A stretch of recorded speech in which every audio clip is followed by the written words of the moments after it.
ప్రభుత్వ పాలసీల్లో ఇప్పుడు పీపీపీతో పాటు మిగతా ఇష్యూస్ అన్నీ ఇప్పుడు 8 నగరాలు కడతామని ఇట్లాంటివన్నీ చెప్తూ ఉన్నప్పుడు పాలసీ మొత్తం భూ కేటాయింపుల చుట్టూ తిరుగుతోందా అనే చర్చ ఈ మధ్యన మీడియాలో జరగడము జనంలో నానడం చూస్తాం.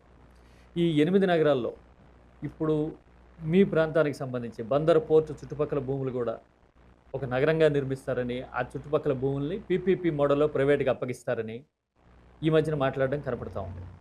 అసలు భూములు బేస్డ్‌గా ఏపీ రాజకీయంలో ఏం జరుగుతుంది? ఇది మొత్తం ఒక కొత్త ఎజెండాగా రాజకీయం టర్న్ తీసుకునే పరిస్థితి వచ్చిందా పీపీపీ అనేది? నాట్ ఓన్లీ మెడికల్ కాలేజెస్, భూ కేటాయింపుల విషయంలో కూడా.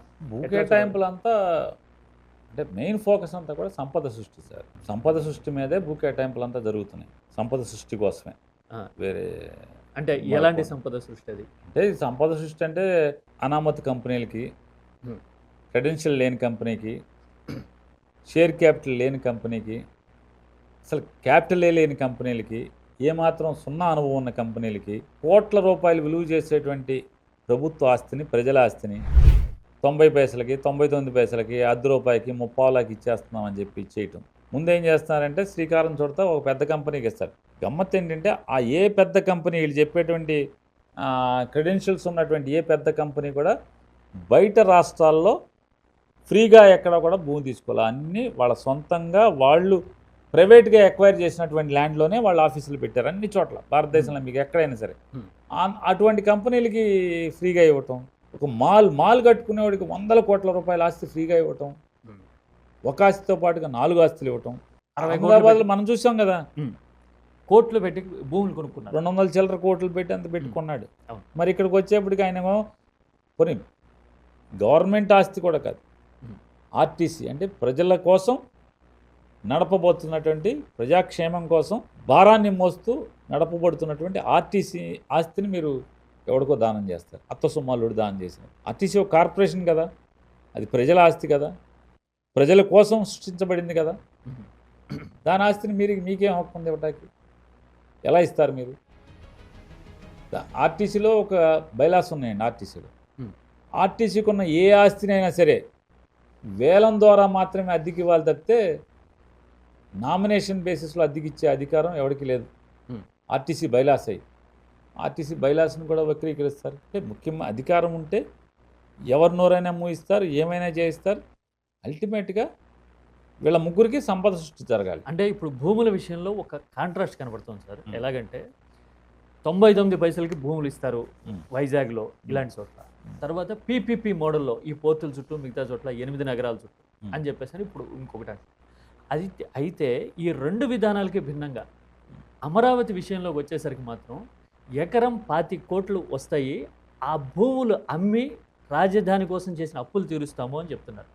అమరావతి భూములకి, వైజాగ్లో ఉన్న భూములకి, లేదంటే కనుక ఈ 8 పోర్టుల చుట్టూ ఉన్న భూములకి డిఫరెన్స్ ఏంటి?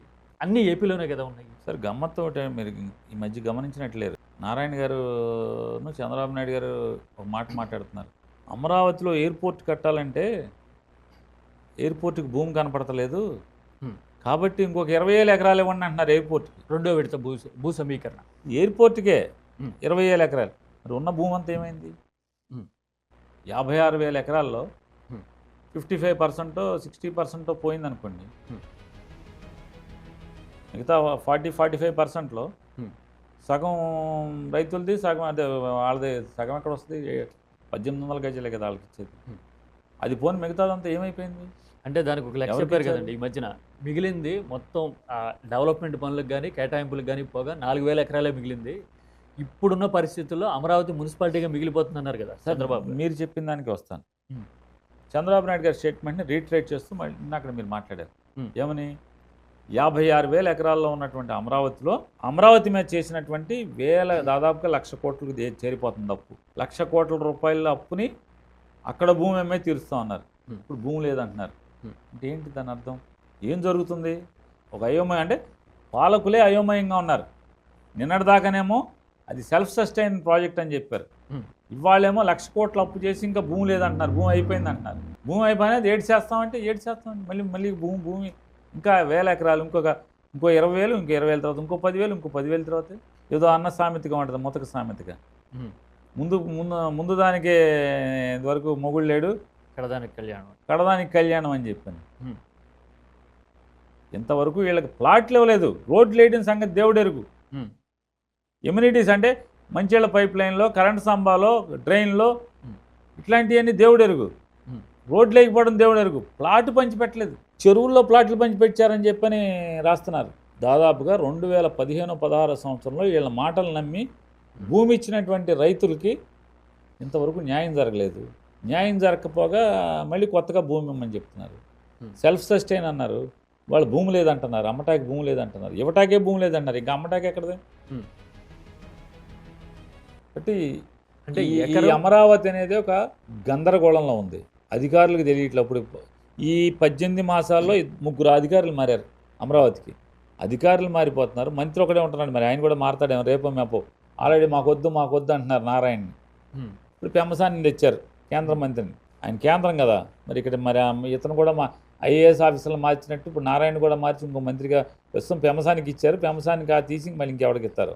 అంటే అమరావతిని నోటిఫై చేయడము ఇట్లాంటి బాధ్యత ఆయన తీసుకున్నట్టున్నారు. ఢిల్లీలో ఉన్నారు. టోటల్ నోటిఫికేషన్ కాదు, రైతులతో మాట్లాడేదానికి కూడా ఆయనకి 3-man కమిటీ వేసి ఆయన చైర్మన్గా ఇస్తే ఏదో అన్న సామెతగా ఉంటుంది. అతనికంటే గనుడు ఆచంట మల్లన్నని నారాయణ గారు పట్టించుకోవట్లేదని పెమ్మసాని వేశారంట. పెమ్మసాని గారు రైతుల్ని షటప్ గెటౌట్ పోలీస్ ఈడ్చుకుపోండి అని చెప్తున్నాడు. అక్కడ ఈ అమరావతి రాజధాని అనే పథకాన్ని, ల్యాండ్ పూలింగ్ అనేటువంటి స్కీమ్ని మీదకెత్తుకుని మొత్తం కాళ్ళకి బలపాలు కట్టి తిరిగినటువంటి ఒక ఆయన్ని, ఆ రైతు ఒక పెద్ద భూస్వామి, పలుకుబడి గడినాడు. అతను ప్రాణం పెట్టి పనిచేసాడు 10 సంవత్సరాలని. గవర్నమెంట్ రావడానికి 5 ఏళ్ళు ఊరు తిరిగాడు. ఆయనకి చాలా చెప్పులు కూడా అయిపోయినాయి అన్నారు. తిరిగి రోడ్లు వెంబడి తిరిగి ఉద్యమాలు చేసి డబ్బులు అయిపోయినాయి అన్నారు. అతన్ని గెటౌట్ అన్నాడు. ఎస్ఐని పిలిచి ఎత్తిలో బయట వ్యాన్లో పడేయమన్నాడు. అన్న సామెతగా నారాయణ ఏదో కొండనాలికి మంది వేస్తే, ఏదో ఉన్ననాలికి మంది వేస్తే కొండనాలికి ఉంటే, కొండనాలికి మంది వేస్తే ఉన్ననాలికి పోయింది అంటారు చూసారా. ఆ మోడల్లో నారాయణ రైతులను పట్టించుకోవట్లేదని పెమ్మసాని వేస్తే పెమ్మసాని రైతులను గెటౌట్ అన్నాడు, పోలీసులను ఎత్తుకుపోమన్నాడు. కాబట్టి అంటే వీళ్ళకి చిత్తశుద్ధి ఏ పాటి ఉన్నదో గమనించండి సార్. చిత్తశుద్ధి అంటే అమరావతి పట్ల, అమరావతి రైతుల పట్ల, అమరావతిని అభివృద్ధి చేయాలి, రాష్ట్రం మీద భారం పడకుండా చూడాలనే దాంట్లో కించిత్ కూడా వాళ్ళకి చిత్తశుద్ధి లేదనేది మనకు అర్థమవుతుంది కదా. మీరు అమరావతి విషయంలో చాలా గందరగోళాలు ఉన్నాయని చెప్తున్నారు, అదొక ఆస్పెక్ట్. అయితే ఉమ్మడి కృష్ణా జిల్లా నాయకుడిగా అమరావతి ప్రభావం ఇటు విజయవాడ మీద కానీ, అటు మీ ప్రాంతం బందర్ మీద కానీ, మార్కెట్ పరంగా, రియల్ ఎస్టేట్ పరంగా అయినా, మిగతా ఆర్థిక వ్యవహారాల పరంగా ఎలా పడింది అంటారు? చుట్టుపక్కల ఉన్న ప్రాంతాల్లో ఎలాంటి అభిప్రాయం ఉంది అమరావతి గురించి? అమరావతితో పెద్ద మనకేం ఇంపాక్ట్ పడేది ఏముండదు సార్. కాకపోతే ఒక ఎమోషన్. మా ప్రాంతంలో రాజధాని అనేది ఒక ఎమోషన్ తప్పితే డైరెక్ట్ అనేది ఎక్కడ ఇంపాక్ట్ ఉండదు. డైరెక్ట్ ఇంపాక్ట్ అసలు ఉండదు. ప్రత్యక్షంగా మాకేముంటుంది చెప్పండి. అక్కడి నుంచి ఇక్కడికి మీరు ఆశ్చర్యపోతారు. అసలు మామూలుగా రాజధాని మనం కృష్ణానది అంటే ఈ రాజధాని ఇక్కడ కడతాను, అసలైన రాజధాని నిన్నదాకా టెంపరీ అన్నాడు కదా, తాత్కాలిక రాజధాని. పర్మనెంట్ రాజధాని దగ్గరికి వెళ్ళి నుంచుంటే మనకు అవతల పక్కన నందిగామ, జగ్గేపేట కనపడతా ఉంటుంది. బెజవాడ నుంచి ఎంత దూరం తీసుకెళ్ళాడు చూడండి, సెంటర్ అంటున్నారు వీళ్ళు. ఇక్కడి నుంచి అక్కడ దాకా ఎవరు వెళ్తారు ఏంటి? రాజధానితో పని ఎవడుకుంటుంది? రాజధానితో ఎంతమందికి పని ఉంటుంది? కాకపోతే ఎమోషన్. మా దగ్గరలో రాజధాని ఉంది, మా జిల్లాలో రాజధాని ఉంది, మా పక్క జిల్లాలో రాజధాని ఉంది, ఇక్కడే రాజధాని ఉంది. ఒక ఎమోషన్ తప్పితే రాజధానితో ఫైనాన్షియల్ ఇంపాక్ట్ కానీ, లేకపోతే మాకు రియల్ ఎస్టేట్ ఇంపాక్ట్ కానీ దాంతో ఉండదు. బందర్ పోర్టుతో ఉంటుంది మాకు జిల్లా అంతా కూడా. ఆ బందర్ పోర్టు కంప్లీట్ అయిన తర్వాత ఎప్పుడైతే షిప్పులు రావడం బిగిన్ అవుతుందో పరిగెడుతుంది మళ్ళీ. అది యాక్చువల్గా అది సెల్ఫ్ సస్టైన్ ప్రాజెక్ట్. అంటే అది పోర్ట్ ఎక్కడ కడితే, రామాయపట్నం తీసుకోండి, లేదా మొన్నటిదాకా కృష్ణపట్నం తీసుకోండి, వ్యవసాయం మీద ఆధారపడి ఉండేది నెల్లూరు. రామాయపట్నం అది కృష్ణపట్నం వచ్చిన తర్వాత ఎలా అయింది? రేపు రామాయపట్నం ఓపెన్ చేయండి. జగన్ గారు పూర్తి చేసి వెళ్తే ఇంతవరకు రామాయపట్నం పోర్ట్ ఓపెన్ చేయట్లా. రామాయపట్నం తీసుకోండి, లేదా మచిలీపట్నం తీసుకోండి, లేదా మూలపేట తీసుకోండి. అంతకేతం గంగవరం పరిస్థితి ఏంటి చూడండి. గంగవరం చుట్టూ ఉన్నటువంటి పరవాడ, పెందుర్తి వాటి పరిస్థితి గతం ఏంటి? రాజశేఖర రెడ్డి గారు వచ్చి గంగవరం కట్టిన తర్వాత ఎట్లా ఉంది? కాకినాడ గతం ఏంటి, ఇప్పుడు కాకినాడ ఏంటి? కాబట్టి పోర్ట్ అనేది సెల్ఫ్ సస్టైన్ ప్రాజెక్టు. దానివలన విపరీతమైన పిర్కులేషన్, డెవలప్మెంట్ పిర్కులేషన్ బ్రహ్మాండంగా ఉంటుంది, అభివృద్ధి విపరీతంగా పాగుతుంది. అలాంటివి పెట్టాలి తప్పితే అది ఈ జిల్లాలో ప్రతి చోట కావాల్సింది అట్లాంటి ప్రాజెక్ట్. అంటే ఇప్పుడు డెవలప్మెంట్ ప్రాజెక్టుకి మీరు ఎట్లాగో పోర్టుల గురించి చెప్పారు కదా, ఇందులో వైఎస్ఆర్ హయాంలో కానీ లేదంటే కనుక మీ ప్రభుత్వం జగన్ ముఖ్యమంత్రిగా ఉండగా కానీ మూలపేట దగ్గర నుంచి రామాయపట్నం దగ్గర మచిలీపట్నం ఇట్లాంటి పోర్టులన్నీ నిర్మించారు కదా, ఇప్పుడు వాటి చుట్టూ ఉన్న భూముల్ని పీపీపీ మోడల్లో ఇస్తాము అని అనౌన్స్ చేయడం వల్ల, అలాంటి అడుగులు పడడం వల్ల ఈ డెవలప్మెంట్ ప్రాజెక్టుల చుట్టూ రాజకీయ యుద్ధాలు మొదలవుతాయా? ఇప్పుడు ఏపీలో సమీప భవిష్యత్తులో అలాంటి దృశ్యాలు మనం చూడబోతున్నాం. అంటే అది ప్రజలకి, అంటే ఎవరిని ప్రజలను డిస్టర్బ్ చేయకుండా, దాంట్లో రైతులు ఎవరు కూడా భూమి మీద ఆధారపడి ఎవరు బతకకుండా, అది ఖాళీగా ఉండుంటే కనుక, లేదా అది నిరర్ధకంగా భూమి పెద్దగా ఏం పంటలు పండకుండా ఇబ్బందిగా పడేటువంటి పొలాలు ఉంటే రైతులకి లీజు కడుతూ, లేదా ఏదో ఒక రకం మోడల్ రైతుకి ఆదాయం వచ్చేట్టు, ఎవరిని డిస్పోసిస్ చేయకుండా పర్మనెంట్గా రైతుకి రెవెన్యూ షేరింగ్ వస్తూ, ప్రభుత్వానికి షేరింగ్ వస్తూ, ప్రైవేట్ వాడికి లాభం వచ్చే ప్రాజెక్టులు ఉంటే ఓకే, మంచిది, పెట్టండి, తప్పేం కాదు. అలా కాకుండా రైతు 4 పంటలో 3 పంటలో 2 పంటలో పండించుకోవడానికి పొలంలో బలవంతంగా బయటికి తోస్తాం, ఓ ప్రాజెక్టు పెడతాం, ఎవరికి లాభం? గతంలో కూడా మా మచిలీపట్నం పోర్టు కట్టాలంటే చంద్రబాబు నాయుడు గారు స్టేట్మెంట్ ఇచ్చారు. ఏమని ఇచ్చారు? పోర్టు కట్టి ఏం చేస్తారయ్యా, షిప్ వచ్చి ఏం చేస్తుంది, చుట్టూ ఉన్న భూములు లేకపోతే భూములు ఇస్తేనే పోర్టు కడతాం, లేకపోతే లేదని చెప్పి మాట్లాడారు. ఎన్ని భూములు అనుకున్నారు? 22 గ్రామాలు ఖాళీ చేసి 33,000 ఎకరాల పొలం, మొత్తం రైతుల పొలం అంతా కూడా ఇస్తే పోర్టు కడతారని. దుర్మార్గం చూడండి. మరి వాళ్ళు జగన్మోహన్ రెడ్డి గారు ఒక్క ఎకరం ముట్టుకోకుండా పోర్టుకి దారి కావలసినటువంటి దారి తప్పితే ఒక్క ప్రైవేట్ భూమి, అంటే రైతుల భూమి ముట్టుకోకుండా ప్రభుత్వ స్థలంలో ఎవరిని డిస్పోజెస్ చేయకుండా బందర్ పోర్టు శరవేగంగా పరిగెడుతుంది కదా. అంటే అనేది కాన్సెప్ట్ ఎప్పుడు కూడా రైతుల్ని లేదా భూమిని నమ్ముకున్న వాడిని బలవంతంగా బయటికి తోయకూడదు.